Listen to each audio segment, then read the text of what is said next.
Une prise de position sans ambiguïté de votre part et de la part d'Europe Écologie Les Verts en faveur de la vaccination, mais en revanche sur le pass vaccinal, qu'est-ce qui vous pose problème dans le pass vaccinal? Le Julien pass Bayou vaccinal, tout simplement, n'est pas recommandé par les autorités scientifiques, ni par l'Organisation mondiale de la santé, Mais ni c'est- par le Conseil C'est aux scientifique. médecins de dire ce que doit faire le gouvernement. Alors écoutez, il faut savoir, c'est-à-dire que le gouvernement décide de tout le temps, tout seul. Enfin, je dis le gouvernement, mais en fait c'est Jupiter, c'est Emmanuel Macron. Et on nous disait, eh bien, on écoute la science. Nous, les écologistes, nous écoutons la science.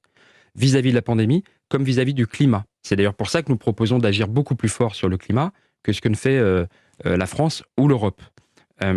Les autorités scientifiques disent, il faut plutôt convaincre que contraindre. Nous disons, ça n'est pas le rôle des cafetiers que de se transformer en gardien de la paix et en contrôleur d'identité, tout simplement. Il y a un sujet de liberté publique, pensez-vous, à travers la question que pose le pass vaccinal. Plusieurs juristes prennent position ces dernières heures dans la presse pour dire il y a un vrai problème. On sent que s'installe un régime d'exception permanent et le pass vaccinal en serait l'expression. Julien Bayou, vous adhérez Vous savez, on à a toujours le risque, si on parle juste en droit, que les régimes d'exception se banalisent, se normalisent. C'était le cas pour l'état d'urgence, et c'est aussi, il faut être vigilant que ça ne soit pas le cas pour l'état d'urgence sanitaire. Moi, je considère que le pass sanitaire est un aménagement, un bon compromis.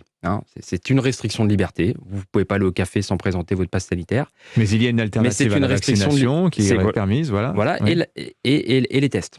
Et c'est pour ça que quand on supprime la gratuité des tests, nous, écologistes, nous disons attention, parce qu'on supprime aussi le thermomètre.